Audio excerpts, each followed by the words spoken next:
The publication of 200 photos showing torture in U.S. prisons abroad, promised under a decade-old request, is again delayed by the Pentagon. The story of a young migrant dying in a queue outside a Berlin refugee registration center was actually faked by pro-refugee activists. And a top military official in Sweden warns a potential war is looming and hints the aggressor could be Russia.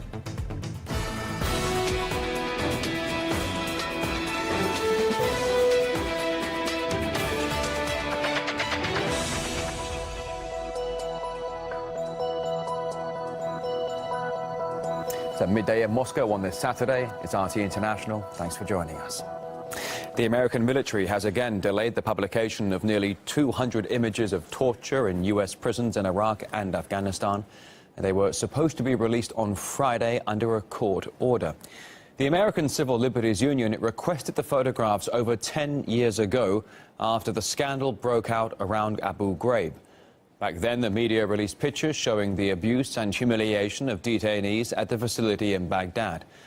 The Pentagon agreed to release just 10% of the requested 2,000 images, but that has not happened. Chichikan investigates. The U.S. government fought tooth and nail in courts to keep these photographs out of public domain.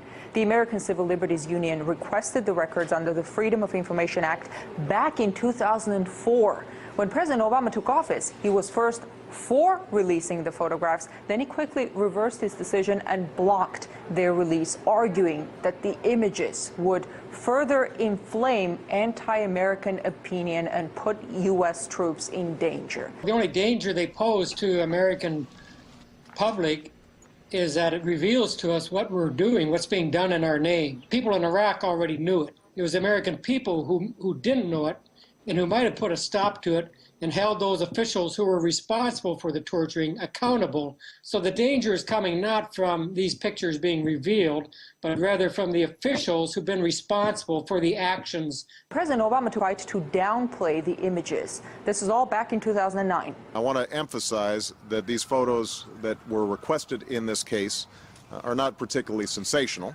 especially when compared to the painful images that we remember from Abu Ghraib.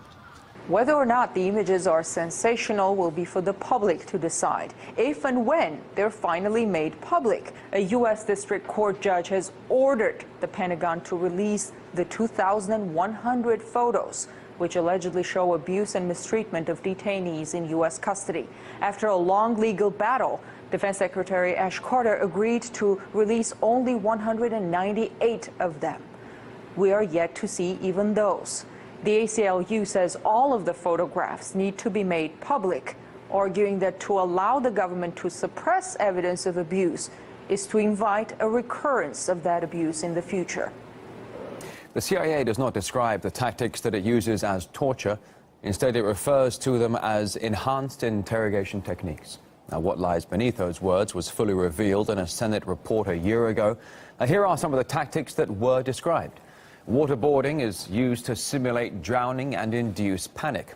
Detainees can be subjected to humiliation by being stripped. They can also be put in stress positions, causing muscle fatigue and exhaustion. Another tactic, sleep deprivation. The agency is authorized to keep a detainee awake for almost 1 week. Prisoners also reported threats and physical abuse.